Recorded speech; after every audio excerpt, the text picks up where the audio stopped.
அன்பின் பரலோக பிதாவே, உம்முடைய நாமம் மகிமைப்படுவதாக. பெரியவர்களுக்காக ஜெபிக்கிறேன் சாமி.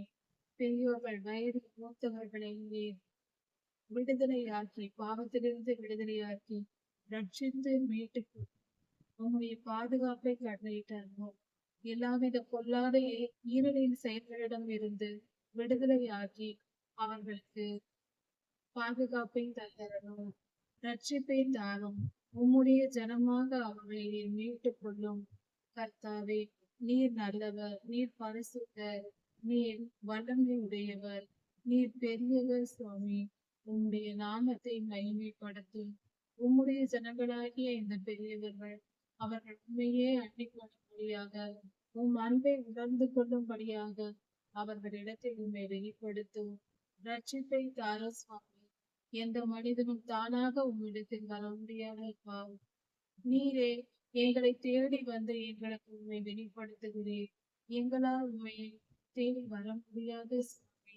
நீரே எங்களிடத்தில் வந்து எங்களை மீட்டுக் கொண்டீர். எப்படிப்பட்ட அன்பு உடையது சுவாமி. அன்பின் தேகமே, எங்களை காத்துக் கொள்வோம், எங்களை மீட்டுக் கொண்டோம். பெரியோர்களை ரட்சித்துக் கொண்டு சுவாமி. அவர்களுக்கு ஒரு குறைவும் வராதபடிக்கு உம்முடைய பிள்ளைகளாக அவர்களிடத்தில் உம்முடைய உடன்படிக்கையை ஏற்படுத்தி உம்முடைய ஜனமாக்கும். உம்மை விசுவாசிக்கிற இருதயத்தை அவர்களுக்கு தாரும்.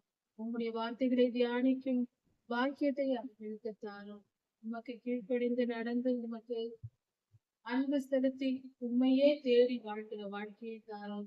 கடைசியில் டீச்சர்களை சுதந்திரத்துக் கொள்கிறவர்களாய் பெரியவர்களை மாறுவோம். கர்த்தாவே கிருபையாய், நல்லவரே வல்லவரே கிருபையாய், பெரியோர்களை கட்டுமாய் அவர்கள் வாழ்கிற கொஞ்ச காலம் மீட்டிருக்கிற அந்த வாழ்க்கையை சமாதானமுள்ளதாய் மாற்றும். அவர்கள் வேதனைகள் நீங்கி போகட்டும், அவர்கள் பற்றாக்குறைகள் நீங்கி போகட்டும், அவர்களுடைய பலவீனங்கள் நீங்கி போகட்டும். பலப்படுத்தும், காத்து நன்றி சுவாமி. எல்லா துதியும் கனமும் வல்லமையும் மகிமையும் ஸ்தோத்திரமும் பலவும் நாசப்ப காணவரையும் உமக்கே உண்டாகும். ராஜாதி ராஜா யேசுவின் நாமத்தினால் பிதாவே. ஆமென். மாரநாதா.